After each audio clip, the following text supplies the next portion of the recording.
Bismillahirrahmanirrahim. My name is Lauren Booth. I'm a journalist from Great Britain and a revert to Islam. I'd like to share with you today how I come to be sitting here in Malaysia with a hijab and as a Muslimah. I've only been a Muslim for 2 years, since 2010, and before that, as a journalist, I worked for newspapers who regularly printed stories that made Islam seem as if it was a violent religion, a religion for women who were oppressed and men who were aggressive. But somehow Allah subhanahu wa ta'ala had a different plan for me. I suppose we can look back to our childhood to see where things begin. And I remember when I was around 7 years old, I was always praying. At night time, before I went to sleep, I would pray. Although I was raised in a Christian household, I never prayed to the Trinity. I never understood the Trinity in order to pray to it, but I did know that there was one God, and I would pray to Him. Very simple prayers. Dear God, please make my younger sister disappear for a little bit. Things like that, things that we all do when we're young. But it's not easy staying religious, believing in God in the modern world. And I think that applies to Malaysia today as well. It's as if everything in our environment is made to take us away from the knowledge of Allah, from the certainty of the hereafter, from the feeling, the access to the unknown and the unseen. How can we grasp the rope of faith when we are watching Friends and worried about our nails or our appearances or our shopping? So as I became a teenager, the praying stopped, and I'm embarrassed to say that I really thought that I was kind of a god of the universe, because actually the polytheism of today is the arrogance of the individual. You see, when I was a teenager, I was quite pretty and quite talented, so I thought the world and the universe did revolve around me.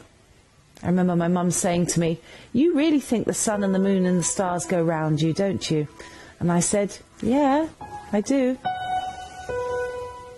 But you know, when Allah has a plan for you, whatever you think you're going to do, it will result only in Allah's plan being fulfilled. People often ask reverts, what was the first moment when you became aware of Islam? Well, I think the first moment I became aware that the universe wasn't what I thought it was, that reality was different to how I thought, was in 2000. I was watching television and a picture came onto the evening news, and I'll describe it to you. It was of a young boy aged 15 years old, and he had a stone, a rock in his right hand, and he was about to throw the rock. And in the picture you could only see his back, but he seemed so strong, so confident, so powerful, that the back of this young boy took my breath away. And what was even more amazing was that just meters from this boy with the stone was a tank, and the tank was pointing its gun at him, but he wasn't afraid. The boy's name was Faris Odeh. Faris Odeh came from a place called the Gaza Strip, which I'd never really heard of, in a place called Palestine, which I sort of knew. 10 days after that photo was taken and it appeared on my TV screen, that young boy was shot dead by an Israeli sniper. He bled to death. A bullet went into his neck. He was 15 years old. But I didn't know that at the time. All I knew was that something wrong was going on in the world, and I wanted to find out what it was.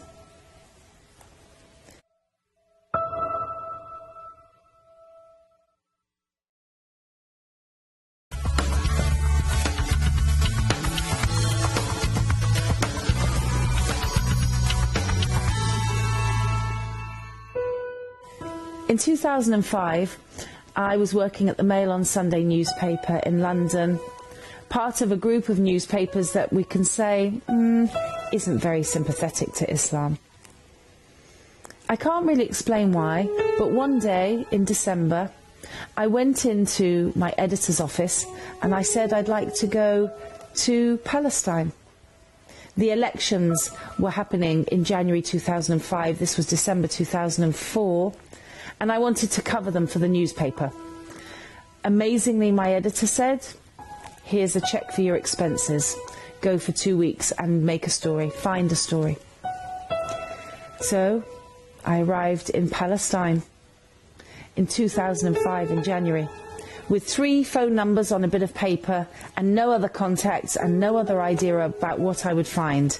And I had a knot of fear in my stomach because somehow I did wonder if the Palestinians and the Muslims weren't terrorists. I wondered about my own safety. Of course I did. I caught a taxi from Tel Aviv airport and my driver was Palestinian. His name was Jamal. He said, "You can call me Jimmy." Jimmy Jamal drove me from Tel Aviv all the way to Ramallah on my first ever day in Palestine. And in an hour and a half he tried to teach me about 63 years of Israeli oppression of the Palestinian people. It was a very interesting car ride, as you can imagine. I remember at one point seeing a beautiful road on a hillside with nobody on it. We were on a rickety road in the valley. I asked Jamal why we didn't use the clear road with nobody on it, and he said, because I'm Palestinian, that's a Jews-only road. If we go on that road, we'll be shot dead within maybe 5 minutes. Do you still want to go on that road? I said no. The word apartheid appeared to me. And it stayed with me throughout that first visit because it's the best applicable word to what is being done to the Palestinian people. You may think I've gone a little bit off the topic here because we're supposed to be talking about Islam today, right? And how I came to Islam. But you have to understand that in order for us to enter Islam, non-Muslims have to have their hearts softened.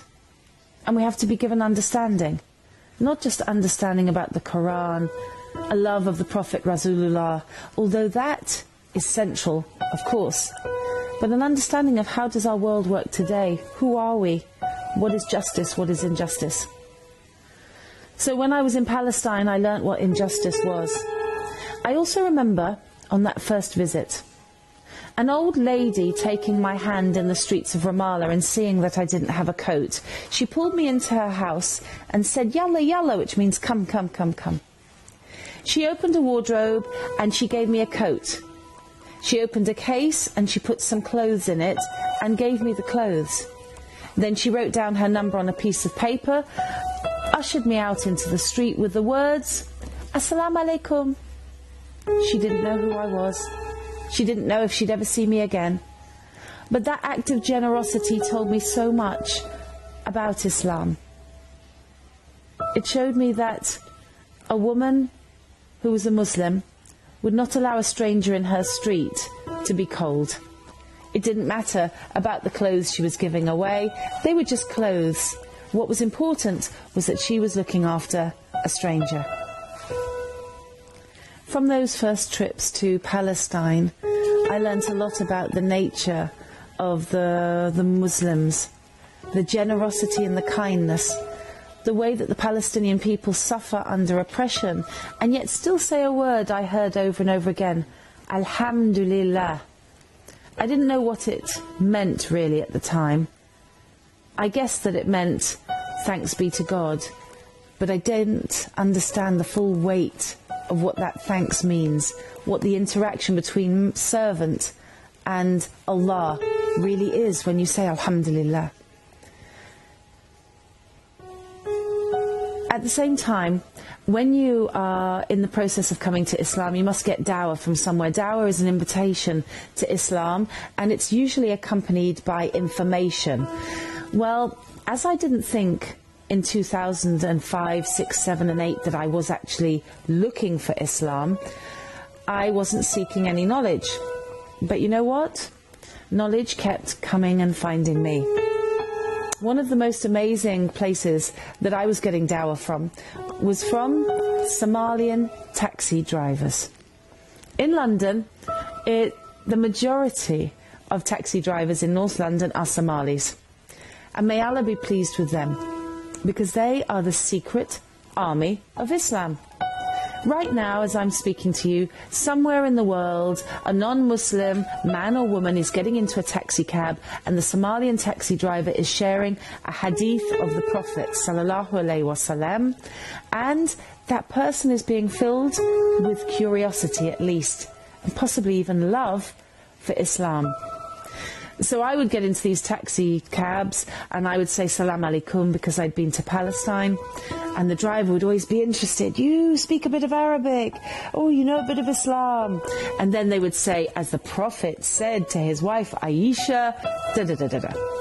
And they would give me a hadith or a surah from the Quran.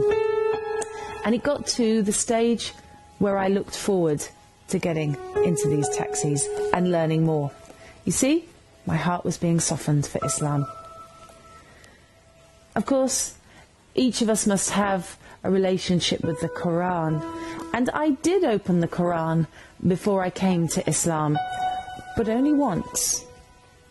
I was given a Quran on the streets of Al-Quds, Jerusalem, by a young Palestinian man I'd never met before and I'd never see again. He said, "This is a gift to you from the people of Palestine. Don't forget us when you leave us."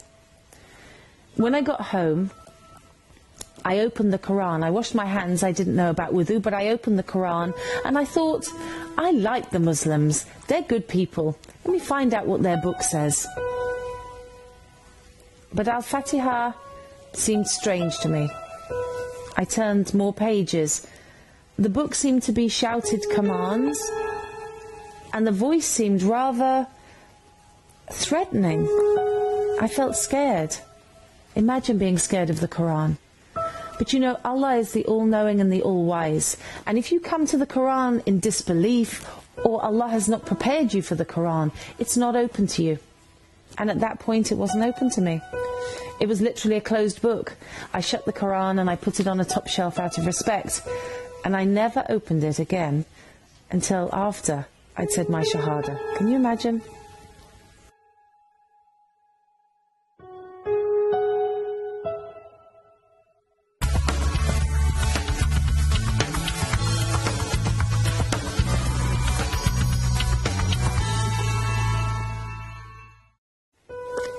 In 2008, I got an email that would change my course of my life again.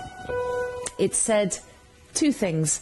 Would you like to come to Gaza by boat? And call this number if you'd like to come to Gaza by boat. It was such a strange email.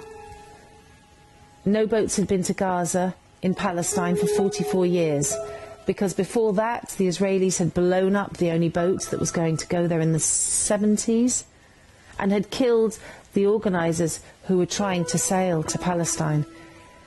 But in 2008, a group of women from America started the Free Gaza movement, and they invited people around the world to break the siege of Gaza. A cruel, illegal siege, inhumane. The two boats left from Cyprus, and guess what? I was on one of the boats. I did call that number. I remember sailing overnight, 36 hours from Cyprus to Gaza. We'd all written our wills. I'd said goodbye to my children in a Skype message. And the next day, on August the 23rd, 2008, Gaza rose out of a mist. It was the greatest day of my life. And I know nobody on those boats will forget it. As we got closer, there were dots in the distance, and these dots turned into people. Tens of thousands of people. And they were shouting one thing. Allahu Akbar, Allahu Akbar, Allahu Akbar. You see, the Palestinian people thought the world actually cared about them at that moment. It was something great to be a part of. We were only supposed to stay 3 days, and then 3 days with the people of Palestine, then take the boats and leave for the safety of Cyprus. I had 2 young daughters who were in France. But somehow, on the 3rd day, I was there on the dock waving the boats away. My only certain exit from Palestine, from Gaza, was gone. I can't explain to you why I did that. Only Allah knows. It took me 30 days to leave Palestine. The Israelis wouldn't let me leave Eretz crossing, and the Mubarak regime guards would not let me leave through Egypt. I was trapped. I was trapped in Ramadan, in Gaza, with Muslims under oppression. And what a lesson that would be. Subhanallah. I thank Allah every day for that opportunity to be with the greatest Muslims of the Ummah today, the people who can teach us all the meaning of Alhamdulillah, the meaning of Al-Fatiha. That's in Gaza right now. I remember one night I went to have iftar with a very poor family in a place whose name I remembered, Rafah, the refugee camp where you may remember Faris Odeh had come from. A woman opened the door of a room in the refugee camp, and she said, Assalamu alaikum rahmatullahi wa barakatuh. She seemed so happy I couldn't understand it. When I went in, she lived in a hovel. I asked her, why do you fast in Ramadan? It makes no sense to me. Your God makes you hungry. Your God makes you thirsty. Why are you fasting? This mother of Rafah turned to me and she said, with a face so full of light, I fast in Ramadan to remember the poor. I remember those words because she was so poor herself, and she didn't seem to realize it because she was just grateful to Allah for whatever she had. And at that moment a key went into my heart and the words came to me, if this is Islam, I'm in. But guess what? Allah calls us the insan, and the minute I left that refugee camp, I forgot the feeling. But here's the miracle. In the intervening years, Allah subhanahu wa ta'ala never forgot me. 2 years later, I went into a mosque during Ramadan, and I said a simple prayer, and as I sat down, I was surrounded by such immense peace and joy that I knew Islam was the truth. 7 days later, in London, I went into another mosque, and I said the words, La ilaha illallah Muhammad Rasulullah, and I became a Muslim. And now, this is my second Ramadan, and my daughters are fasting with me, and our life is one of completeness and gratitude. Gratitude to Allah for guiding us to this beautiful faith, and gratitude to all of you for being my sisters and my brothers. So I make dua that, like me, you will today recognize that Alhamdulillah is the strongest word we can be saying. Because you and I, we have freedom. You and I, we have children who are well. You and I, we have Islam. So please, remember to thank Allah every minute of the day for the blessings He's given you.